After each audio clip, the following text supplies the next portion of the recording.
I'm going to reset my new year like a sloth.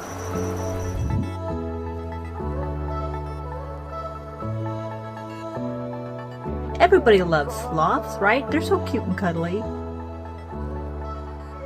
Hey there, it's Vicki Marie, and this is Vicki Marie Living Life. And this is my personal and lifestyle blog where I just share whatever is going on in my life. So today, it's like the first week, the end of the first week of New Year's. I had all these plans. I was going to really get started strong in the new year. None of it happened because I was sick for a week. I'm still recovering. Really haven't done much since the other day, like last week when I went to the ball, New Year's Eve. Other than that, I've basically been a sloth on the couch in the recliner. I say sloth because first of all, I was making, well, in the beginning, I was making myself wrong. I was binge watching all of these videos on how to reset the new year. You know how we do is, I think creators, at least for me, I go out and I get ideas, and I was getting ideas. But I had no energy, and I was becoming overwhelmed. And then I realized, you know, kind of like a sloth. I'm like, and I said that to myself, I'm like a sloth. But then I realized, but I meant it in sort of a negative way. But then I realized being a sloth isn't a bad thing. A sloth is cute. They're cuddly. Everybody loves sloths, right? I love them. I didn't used to really think much of them. My son's ex-girlfriend loved sloths, so I became a huge fan until they broke up. And now I sort of went through this sort of like, do I still love sloths? Yes, I do. And I still love my son's ex-girlfriend, but you know how that goes. Love my son more. And I'm just really I was feeling crummy.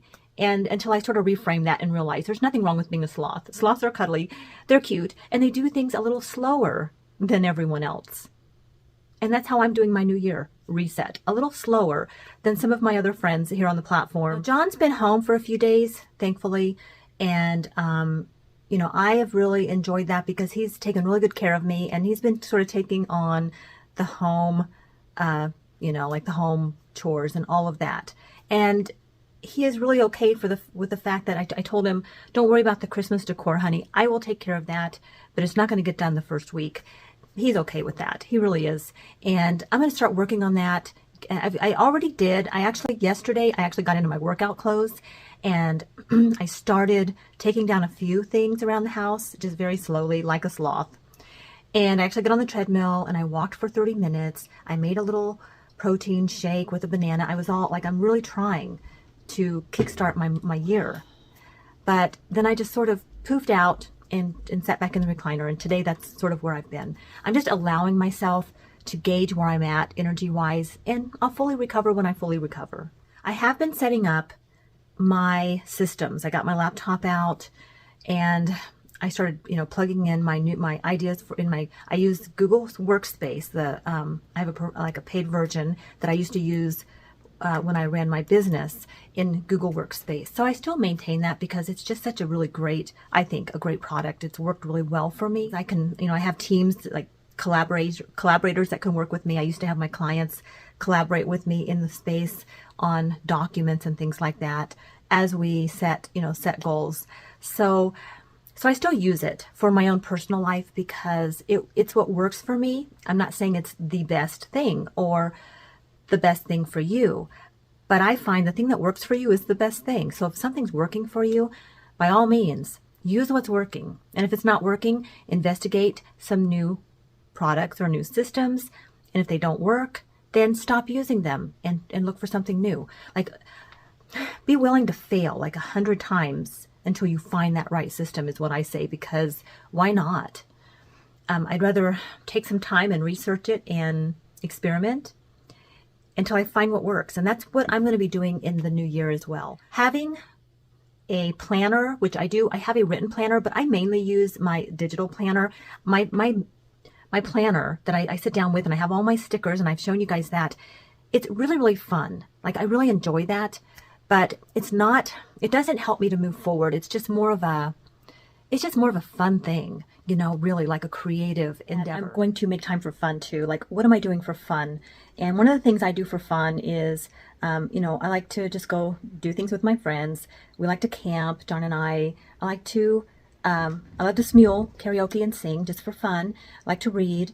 Just really looking at what I'd like to do for just because I enjoy it, for no other reason, not because it's going to get me anything. Or I also like lifelong learning. Like, that is a value of mine. I have to continue to learn, if for no other reason than just because it just makes me happy. So I'm going to make time for the things that really bring me joy and make me happy. But what I realize is I want to have systems that move me forward, and I want to include things that are fun and recreation within, my day to day.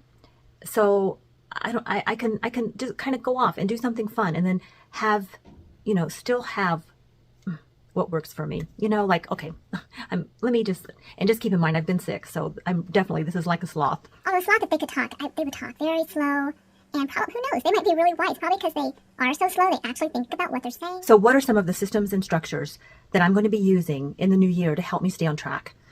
I will use Google Workspace, Google Calendar. That's what I've been using for years and years and years, even though I do love the little paper planner that I buy, and I use that more of a creative sort of brain dump area. But I'm backing off from that, even though I just spent like $40 on that new planner last year to get ready for 2023.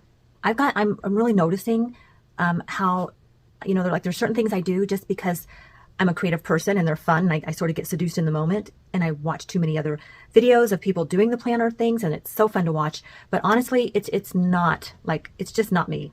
I mean, I'm not going to spend a ton of time writing in a planner, because I use my Google Calendar for almost every single thing. I have a content, like one for my channel, for content creation ideas, and that's what I'm going to use. And I also use it for our personal life, everything, professional life, everything is all coordinated in Google Calendar. And I do have a Google Workspace that I pay for, and I used to use to collaborate with clients when I had my business. And I just maintain it. It's very inexpensive. I think I pay like $3 a month or something for it. And it's, because that's what's worked for me. So I continue to run my personal life, even though I'm not really out there working and doing all, like, I've backed down. John's working more and I'm working less. I would like to balance that, where we're both sort of working around the same amount of time. But anyway, that's just how it is right now. And hopefully he can retire, or sort of gear down and retire in the next 5 years, I'll say, if not sooner. But for this year, he will continue to work a lot of hours, and I will continue to work less. So I pick up the slack at home, but I also work on really fun projects. I get to kind of be a little choosy about what I do, and I'm thankful for that. It's it's just like, that's just where I'm at in my life as a woman my age. I'm sort of at the sunset of my career, but I'm not going to say I'm retired. I'm actually basically, in the last couple of years, really referring to myself as refired, like not retired, but refired. Like, I have a lot left that I want to do. I don't want to just, like, not ready to just go off into the sunset, but I'm definitely changing direction. So I am going to continue to use Google Workspace, and I will continue to use Google Drive for for a lot of documents and things like that. I use Canva for a lot of my YouTube, like for thumbnails, and even not so much now. I used to use Hootsuite and Canva for when I was doing my professional post on the different social medias. I would schedule them out. I don't do that anymore. I'm very seldom on the other platforms. I've really taken a step back just because of where I'm at in my life. I wanted to just sort of take a step back from the social media part of it, and So you're used to working and pushing and creating all the time. It's really a shift and a change to back down and go, okay, now I've got this free time. How do I want to spend it? So I spend it getting in shape and doing all those things, and learning more about myself and what I like. I don't have all the answers. So in 2023, I think a lot is going to be about rediscovering some more about who I am and what I want to do. And there are things I find out all the time that I didn't know about myself. Like, I didn't know I liked to go to the gym. I know I love camping, but I think I'm realizing how much even I love that. I won those 2 new purses at the ball last week, and I went, I keep saying I'm really not into purses, but I was really happy when I won the purses, and now I kind of want a new pair of shoes. Like, there's all these things I'm like surprised by myself. So I'm not fitting myself into, I'm not putting any expectations on how I should be or how I should show up as a woman who is 57. I'm just going to sort of allow that to unfold. I'm going to continue to go to Planet Fitness and work out at least twice a week, and then work out at home another 1 or 2 times. I have a trainer that I work with, like, she helps me virtually now, and I will continue to lean on her.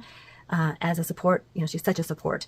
And my workout accountability partner and friend, Melinda, like that's been a really great support for me too. So those are some of the structures.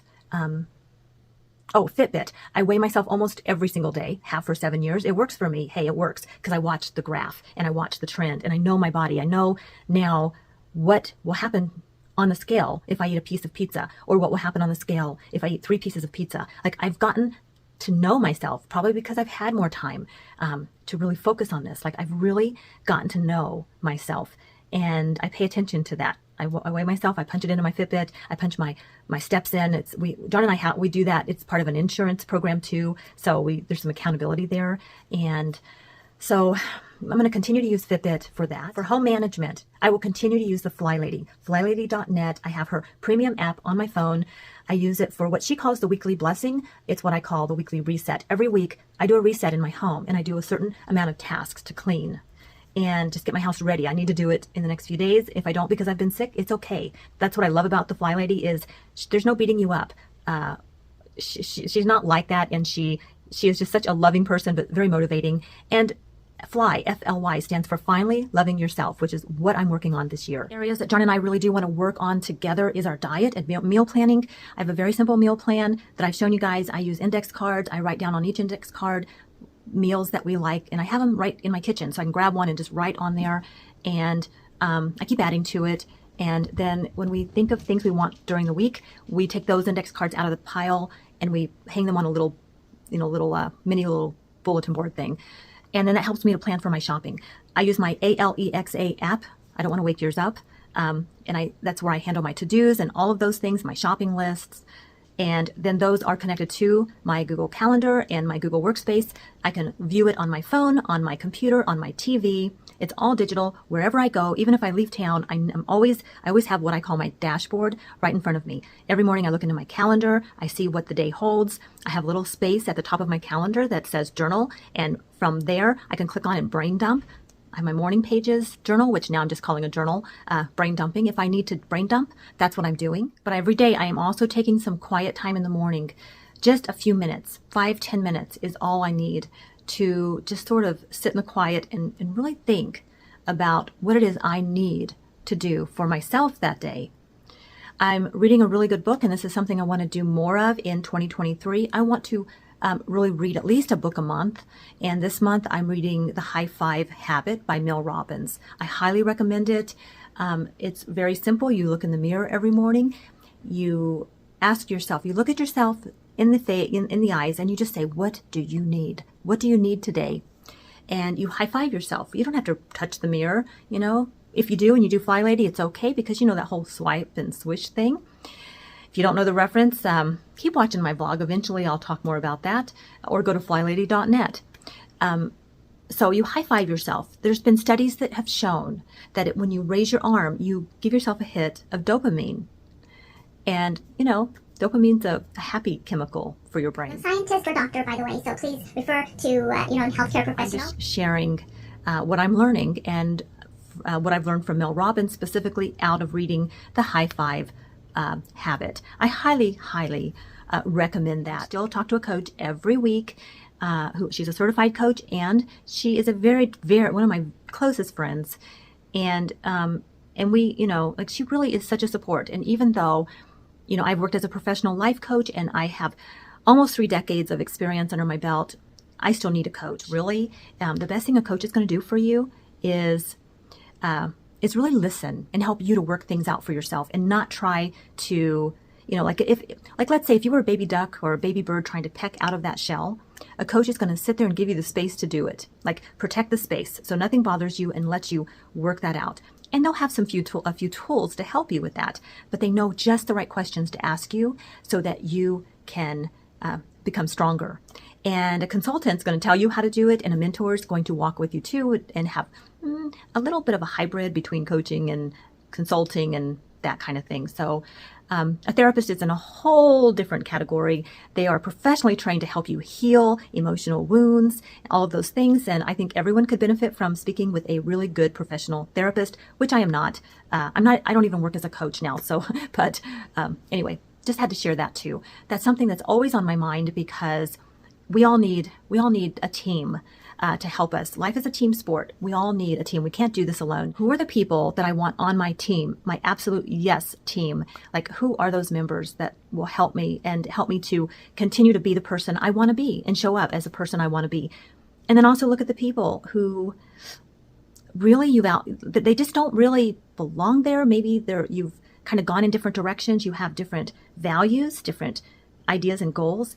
It's okay to sort of step back and reassess, and say, okay, that person is in a different, like, we're not in the same place. That's really important to do too, because people grow and they change. And it's okay, no judgment. It just means people do change and they sort of grow apart. That's what I'm doing right now. And then you've got the people that are like your family. Like, I have some amazing family I don't talk to very often and I don't see very often. And some friends too, like my friend Mary Beth in Phoenix, Gilbert. When we see each other, we could go a long time without talking. And then when we're together, we're like soul sisters. We're like, we're so close. So like, there's that too. So I'm not saying that, you've got to really look at each relationship, but I am looking at a few of my social circles. I'm very blessed, I think, to have some really great friends, and I'm trying to really get out there and make sure that I'm showing up for them and showing up in my social life, my social circles. I've been a bit, like I said, of a recluse, so that's something I want to do more of in 2023. So things like trying to get out there and post in my personal spaces, and checking in with my family and friends that I don't get to see on a regular basis. Now, I'm making sure that I'm checking in with my healthcare professionals, and, doing all of those things. They're part of your team too. I think we all should be kind to each other. I think there's so many things that I could go into, but I'm really looking at making sure that end of 2023, I'm still me, and the things that I care about still matter, and that I don't adjust who I am based on other people's expectations or our cultures. Like, I know who I am, but I'm also willing to entertain the fact that I don't have the answers and I may not know the best way to do things, and I'm willing to learn. So that's how I am resetting like a sloth this new year. I will be back here. I'm going to be vlogging at least 3 or 4 times a week, and just kind of going through and doing the best that I can, bringing more resources, taking you along for a day in the lives. We're going to do a little bit of book review. Maybe I'll talk to you about the books I'm reading, about the structures and the tools that I'm using, and hopefully I can help you stay accountable, and you guys definitely help me stay accountable. I think we're going to have a really good year ahead. If you haven't already, I hope you'll subscribe. Come along with me as I continue to vlog through 2023. Let me know what you're up to. You notice I didn't have any specific resolutions. I might talk about that later. I'm going to make this a winnable game for me. I hope that you are creating a winnable game for yourself in 2023. We can do this like a sloth. We can take it slow, and we can be more mindful and more intentional. Thank you so much for watching today. I hope you're doing well. If you haven't already, I hope that you'll subscribe, click that notification bell, leave me a comment, let me know what you're up to, how are you doing, and I will see you on the next one. I'm all about the good vibes. I know you're all about the good vibes. Do you know how much I love you? Wanna see you smile. Where's that happy